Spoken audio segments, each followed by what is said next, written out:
ఓం సాయిరామ్. శ్రీ సచ్చిదానంద సమర్థ సద్గురు సాయినాథ్ మహారాజ్‌కి జై. మన సాయి కుటుంబ సభ్యులందరికీ నమస్కారం అండి. ఎలా ఉన్నారు? ఏం చేస్తున్నారు? మీరందరూ కూడా సంతోషంగా, క్షేమంగా, ఆరోగ్యంగా ఉండాలని, సాయినాథుని యొక్క ఆశీస్సులు మనపై ఎప్పుడూ ఉండాలని మనస్ఫూర్తిగా ఆ సాయిని వేడుకుంటూ ఈరోజు వీడియోను మొదలుపెడుతున్నాను. ఇక ఈరోజు వీడియోలో బాబాగారి సందేశం ఏమిటి అంటే, బిడ్డా ఒక్క క్షణం ఆగి ఈ శుభవార్తను నీ చెవిలో యేసుకొని ఒక్కసారి బయటకు వెళ్ళమ్మా అంటున్నారు. మరి బాబాగారి సందేశంలో ఉన్నటువంటి పరమార్థం ఏమిటో తప్పకుండా తెలుసుకుందామండి. అంతకన్నా ముందు చాలామందికి ఎన్నో సమస్యలు, ఇబ్బందులు ఎదురవుతూ ఉంటాయి. అంటే ఒక్కొక్కరికి ఒక్కొక్క సమస్య ఉంటుందండి. ప్రేమ, సంతానం, వ్యాపారం, భార్యాభర్తల మధ్య గొడవలు, కోర్టు సమస్యలు ఇలా మీకేదైనా కానీ సమస్య ఉంటే శ్రీ సాయి భగవతి జ్యోతిష్యాలయం గురువుగారు పవన్ నంబూదిరి గారు మీరు ఉన్న చోటనే ఫోన్ ద్వారా మీకు సరైనటువంటి మంచి పరిష్కార మార్గాన్ని తెలియజేస్తారు. కాబట్టి మీరు ఇక్కడే ఉన్న చోటనే మీరు చక్కగా మంచి పరిష్కార మార్గం పొందవచ్చు. మరి బాబాగారి సందేశం గురించి తెలుసుకుందామండి ఇక. ఈరోజు ఈ శుభవార్త నువ్వు తప్పకుండా నీ చెవిన వేసుకొని బయటకు వెళ్ళు. ఎందుకంటే, ఈరోజు నేను నీకు అందిస్తున్నటువంటి శుభవార్త మామూలు శుభవార్త కాదు. చాలా రోజుల నుండి నువ్వు వినాలనుకుంటున్నటువంటి శుభవార్త. భగవంతుడిని నువ్వు పిలిస్తే నీ వద్దకు రావాలి అంటే మొదటిగా నీలో ప్రహ్లాదుడికి ఉన్నటువంటి విశ్వాసం, అలాగే ద్రౌపది పిలిచినట్లు నీవు కనుక పిలిస్తే ఎంతో ఓపికతో మీరా ఎంత ఓపికతో అయితే వేచి ఉంటుందో అంత ఓపికతో నువ్వు వేచి ఉంటే ఈ సాయి పరమాత్ముడు తప్పకుండా వస్తాడు. కాబట్టి ఈరోజు నీ నుండి నేను తీసుకున్నది కూడా అదే. శ్రద్ధ, సబూరి నీలో చాలా ఎక్కువగా దాగున్నాయని నేను అర్థం చేసుకున్నాను. నువ్వు ఎంత ఓపికగా ఎదురు చూసావో ఆ ఓపిక తగినటువంటి ప్రతిఫలం అనేది ఈరోజు నీకు తప్పకుండా ఇవ్వబోతున్నాను. కష్టం నీకొస్తే నీదంటారు, సంతోషం వస్తే మనదంటారు, సాయం చేస్తే మంచోడంటారు, లేదంటే చెడ్డోడంటారు, డబ్బిస్తే మనోడంటారు, ఇవ్వలేదంటే పగోడంటారు. కాబట్టి ఇటువంటి ప్రపంచం గురించి నువ్వు ఆలోచించవలసినటువంటి అవసరమేమీ లేదు. వాళ్ళేమనుకుంటారో, వీళ్ళేమనుకుంటారో ఇలా నీకు నువ్వుగా ఆలోచిస్తూ పదే పదే నీ జీవితాన్ని నువ్వు చిందరవందరగా ఆలోచనలతో గడిపేస్తూ ఉండనవసరం లేదు. నీ మనసుకి ఏదనిపిస్తే అది చేసేయి. తర్వాత ఏం జరుగుతుందనేది అంటే నువ్వు ఏదైతే న్యాయపరంగా చేస్తావో అటువంటివన్నీ కూడా ఎటువంటి దోషాలు కానీ, లేదంటే నీకు ఎటువంటి ప్రమాదాలు కానీ సూచించవు. నువ్వు చేస్తున్నటువంటి పనులన్నీ కూడా మంచి మంచి పనులే. పెద్ద వార్త రాబోతుంది. అలాగే నీ ప్రస్తుత పరిస్థితి గురించి కూడా నువ్వు ఎక్కువగా ఒత్తిడితో, ఆందోళనతో సతమతమైపోతున్నావని నేను అర్థం చేసుకోగలను. నీ ఒత్తిడి, ఆందోళన ఇవన్నీ కూడా విముక్తి చెందేలా చేస్తాను. అలాగే నీకు రాబోతున్నటువంటి శుభవార్తను విన్న తర్వాత నీ మనసు ఎంత సంతోషంగా ఉంటుందో నా కళ్ళారా చూస్తాను. జీవితంలో కోరుకున్నవన్నీ కూడా దక్కకపోవచ్చేమో తల్లి. కోల్పోయినవన్నీ కూడా మరలా నువ్వు తిరిగి దక్కించుకోలేకపోవచ్చేమో కానీ, ఏదైనా కానీ రుణం ఉంటేనే నీ ప్రమేయం. ఏమీ లేకున్నా నిన్ను వెతుక్కుంటూ కొన్ని చేరుకుంటాయి. రుణం లేకుంటే నువ్వు ఎంత ప్రయత్నం చేసినా కోరుకున్నది, కోల్పోయింది రెండూ కూడా దక్కవు. అందుకే నిన్ను వెతుక్కుంటూ వచ్చిన వాటిని నువ్వు నిర్లక్ష్యం చేయవద్దు. నిన్ను వదిలి వెళ్ళిన వాటిని గురించి కూడా నువ్వు చింతించను వద్దు. లేని ఆనందం కోసం ఉన్న సంతోషాన్ని దూరం చేసుకోకుండా ప్రశాంతంగా గడుపుతూ ఉంటే భగవంతుడిచ్చినటువంటి జీవితానికి సార్థకత, మన వ్యక్తిత్వానికి ఒక విలువ అనేది కలుగుతుంది. ఈరోజు నువ్వు దానిని అమలుపరిచి నిజం చేసి చూపించావు.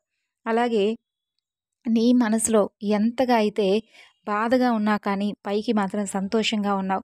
కాబట్టే ఒక వార్త నీకోసం తీసుకొచ్చాను. చూడమ్మా, కఠినమైనటువంటి మనసు దాని వెనక తేనెలాంటి హృదయం ఉంటుంది కదా! నువ్వు పైకి కఠినంగా ఉన్నా లోపల నీ హృదయం మాత్రం చాలా అంటే చాలా సున్నితంగా ఉంటుంది. ఈ తండ్రికి తెలియదా? నువ్వు బయటకు మాత్రం గంభీరంగా కనిపిస్తావు. కానీ నీ మనసు ఏమిటనేది నాకు బాగా తెలుసు. అలాగే నువ్వు ఎంత మంచిగా ఆలోచిస్తావో, ఎంత మంచి మనసును కలిగి ఉంటావనేది కూడా నాకు బాగా తెలుసు. ఎవరైనా బాధపడినా, సమస్యలు వచ్చినా ఏమాత్రం ఆలోచించవు. నువ్వేమీ ఆలోచించకుండా నువ్వు వారికి సహాయం చేసేస్తావు. కానీ పైకి మాత్రం కొంచెం కోపంగా ఉన్నట్లుగా కనిపిస్తూ ఉంటావు. అలాగే మాట్లాడతావు. కానీ నీ మనసు మాత్రం చాలా చాలా మంచిది. ఆ మనసే నాకు బాగా నచ్చింది. మంచి మనసును ఎవరూ కూడా గుర్తించడం లేదని బాధపడుతున్నావు. నువ్వు చింతించనవసరం లేదు.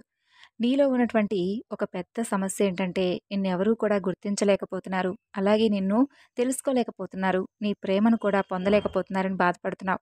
చూడు, అంత మాత్రాన నువ్వేమీ అబద్ధమైన దానివేమీ కావు. నిజాయితీ లేని దానివేమీ కావు. నీకున్నటువంటి విలువ నీకుంది.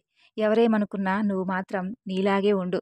నువ్వు నీలో ఎలాంటి మార్పు లేకుండా చూసుకో. అప్పుడే భగవంతుడు నీ జీవితాన్ని ఇంకా చాలా చాలా మంచిగా, గొప్పగా మారుస్తాడు. చూడు బిడ్డా, ఎంత కొట్టినా, ఎంతగా మందలించినా గానీ కొంతమంది అంటే పాము తనను విషాన్ని మాత్రమే వదలదు. అయితే దుష్టులు మాత్రం వారి చెడు మనస్సును మాత్రం ఎప్పుడూ కూడా మార్చుకోరు. అలాంటి కొంతమంది దుష్టుల గురించి నీవు ఆలోచిస్తూ ఉన్నావు. కాబట్టి అటువంటి వ్యక్తుల గురించి నువ్వు ఎంత ఆలోచించినా వృధా. కొన్ని చెడు వార్తల వలన చెడుగా మారున్నారు చూసావా కొంతమంది, వాళ్ళను తప్పకుండా నేను మార్చే తీరుతాను. వాళ్ళు మారతారు. అలాగే దుష్టులు మరలా నిన్ను అర్థం చేసుకొని నీ దగ్గరకు చేరుకుంటారు. నేనేం చెప్తున్నానో అర్థమవుతుంది కదా నీకు? బాగా అర్థం చేసుకో. చెడ్డవాళ్ళను ఎంత ప్రయత్నించినా నువ్వు మార్చలేవు. వాళ్ళ గురించి నువ్వు పెద్దగా పట్టించుకోకుండా విడిచిపెట్టు అని చెబుతున్నాను. చెడుగా మారిన వాళ్ళను మాత్రం మంచిగా నేను మార్చి నీ దగ్గరకు పంపిస్తానని చెబుతున్నాను. అర్థమవుతుంది కదా? చూడు, నీ జీవితాన్ని మంచిగా, అందంగా నేను అతి త్వరలోనే మరల్చబోతున్నాను. మారుస్తాను. చెప్పాను కదా! ఇది అక్షరాల నిత్య సత్యం. 100కు 100% నా మాట తప్పక జరుగుతుంది. అందరూ కూడా నీవారే అని మాత్రం ఎప్పుడూ కూడా నువ్వు అనుకోవద్దు. అలా అనుకోని పొరపాటు చెందవద్దు. ఆ క్రమంలోనే, ఆ భ్రమలోనే నువ్వు ఎక్కువగా మోసపోతూ ఉన్నావు. మోసపోతూనే వచ్చావు. అందరూ నీవారే అనుకోవడం తప్పు కాదు కానీ, నువ్వు కూడా అందరూ కూడా నాలాగే ఉన్నారు, ఉంటారు అని అనుకోవడం మాత్రం ముమ్మాటికి అది నీ తప్పే అవుతుంది. నీకది బాధనే మిగులుస్తుంది. కొంచెం కష్టంగా ఉంది కదా వినడానికి, కానీ ఇదే నిజం. అందరూ నీవారే అని అనుకుంటే తప్పకుండా నువ్వైతే మోసపోతూ ఉంటావు. బాధపడాల్సొస్తుంది. ఏదో ఒకరోజు నీ మంచి మనసు, అలాగే స్వచ్ఛమైనటువంటి నీ ప్రేమను అర్థం చేసుకోకుండా అందరూ కూడా నిన్ను దూరం పెడుతూ ఉంటారు. కానీ తప్పకుండా నిన్నేంటో, నువ్వు నీ స్వభావం ఏమిటనేది తెలుసుకొని నీ దగ్గరకొస్తారు. కాబట్టి ఈ విషయం గురించి బాధపడవద్దు. ఎవరి కోసమో, ఎవరి ప్రేమ కోసమో నువ్వు పాకులాడవద్దు. నిజమైనటువంటి ప్రేమనేది నిన్నుగా తప్పకుండా వెతుక్కుంటూ నీ దగ్గరకొస్తుంది. కాబట్టి కాస్త ఓపికగా ఉండి చూడు. అలాగే నీవు ఎదురు చూస్తున్న దానికి, నీ కష్టాలు, బాధలు చెప్పుకోవడానికి ఎవరూ లేరని చెప్పి బాధపడవద్దు. తప్పకుండా నీ దగ్గరకు నీ అనుకున్న వారు వచ్చే తీరుతారు. నీ సాయి తండ్రి ఉన్నాడు కదా! అన్నీ కూడా నాతో పంచుకో. ప్రతీదీ కూడా నీకు సమాధానం చెప్పేలా, దొరికేలా చేస్తాను. నీకు దారి చూపిస్తాను. ఇక నీకు క్షణమాగి శుభవార్త చెబుతానన్నాను కదా! చూడు, నువ్వు ఇప్పటి వరకు కూడా చేస్తున్నటువంటి తప్పేమిటో తెలుసా? నీ కులదేవత ఆరాధన మొదలుపెట్టు. నీ కులదేవత ఆరాధనను విస్మరిస్తున్నావు. కాబట్టి నీ పెద్దల తరం నుండి, అలాగే నీ తాత ముత్తాతల నుండి వచ్చినటువంటి వంశపారపర్యంగా వచ్చినటువంటి కులదేవతను ఎవరైనా కానీ విస్మరిస్తారా? మన తల్లిదండ్రులను, మన తాత ముత్తాతలను, పితృదేవతలను మనం మర్చిపోతే మనకొచ్చేటటువంటి దోషాలు మనకు కూడా అర్థం కాని విధంగా ఉంటాయి. కాబట్టి నేను ఎన్నోసార్లు చెబుతాను, ముందు ఇంటి దేవత ఆరాధన చేయాలి అని, తర్వాతే బాబాకు పూజలని. కాబట్టి నువ్వు ఈ విషయాన్ని మర్చిపోతున్నావు. ఏం జరుగుతుందనేది అర్థం గాక కొన్ని కొన్ని సందర్భాల్లో చాలా అంటే చాలా దిగులుగా ఉంటున్నావు. తాతల ముత్తాతల నుండి వస్తున్నటువంటి ఆస్తిపాస్తులను మనం ఎంత జాగ్రత్తగా కాపాడుకుంటున్నామో, వారి నుండి వస్తున్నటువంటి కులదేవత ఆరాధన మాత్రం మనం ఎందుకు విస్మరించాలి చెప్పు? కాబట్టి కులదేవత ఆరాధన అనేది మర్చిపోకూడదు. తప్పకుండా ఆరాధించకపోయినా కనీసం నామస్మరణైనా చెయ్యాలి. ఇప్పుడే ఈ క్షణమే నీకు తెలియకపోతే నీ పెద్దల ద్వారా తెలుసుకొని, మీ ఇంటి దైవం ఎవరనేది తెలుసుకొని ఇంటి దైవాన్ని ఆరాధించు.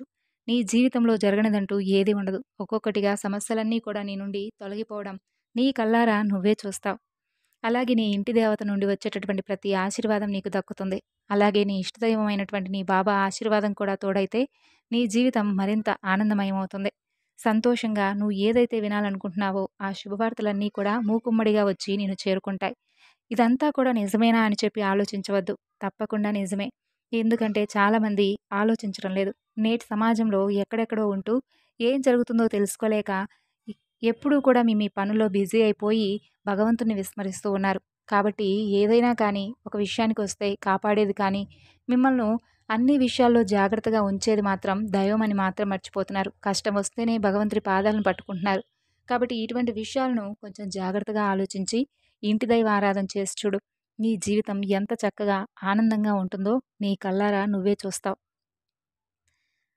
తరువాత నీకొచ్చేటటువంటి శుభవార్తలు, అది ఉద్యోగపరంగా కావచ్చు, వ్యాపార పరంగా కావచ్చు, అభివృద్ధి పరంగా కావచ్చు, లేదా మీ పిల్లల సంతాన విషయంలో కావచ్చు, ఇలా ఏ విషయంలో నువ్వు అడిగావో ఆ విషయాలన్నీ కూడా ఒక్కొక్కటిగా జరగడం నీ కళ్ళారా చూస్తావు. నేను నీకు ప్రమాణం చేసి మరీ చెబుతున్నాను. ఇది అక్షర సత్యం. విన్నారు కదండీ ఈరోజు బాబాగారి సందేశం. తిరిగి మరలా రేపటి వీడియోలో కలుసుకుందాం. అంతవరకు నమస్కారం. ఓం సాయిరాం. సర్వే జనా సుఖినో భవంతు.